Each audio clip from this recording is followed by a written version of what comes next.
Next question, the member for Lanark, Frontenac, Kingston. My question is to the Premier. Our COVID policies and the risk that they pose requires an honest and forthright discussion. Dr. Yeadon, a former chief scientist with the pharmaceutical giant Pfizer, has stated, and I quote, "Most, if not all, of the PCR tests result in false positives due to high CT thresholds." Juliet Morrison, a virologist at the University of California, states, and I quote, "Any test with a cycle threshold above 35 is too sensitive." The Public Health Agency of Canada reported in May of this year that testing over 25 cycles provides dubious results.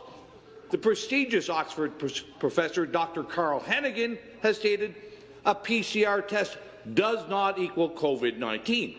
Speaker, my question to the Premier is your testing creating both a false understanding of the risk as well as false positives? Thank you, Speaker. The PCR testing is very effective in areas where there are outbreaks.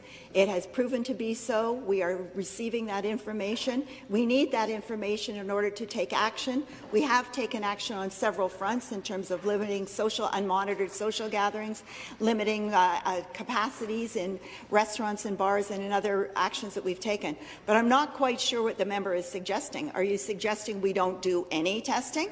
We just stop testing? Is that the reaction that we should be taking with this? What else would you suggest?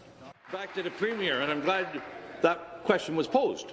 On July 30th, the Deputy Medical Officer of Health, Dr. Barbara Yaffe, stated, and I quote, "Our testing can result in over 50% false positives.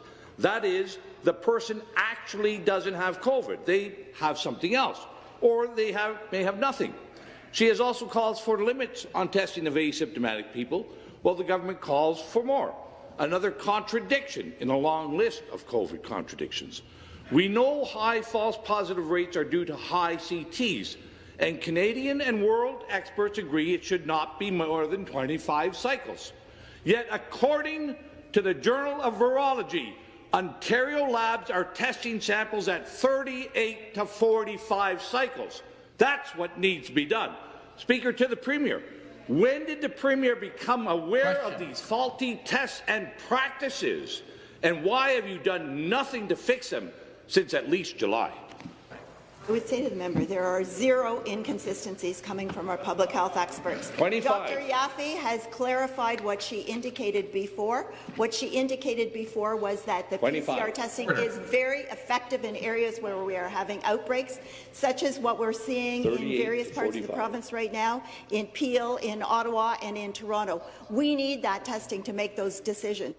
We are taking action where we need to take action. We're looking at other methods of testing as well. Some of the antigen testing is looking very promising. It looks as if Health Canada is going to be approving that. It's a good screening tool, but we need every tool that we can use at our discretion. PCR testing, antigen testing. We're looking at saliva testing.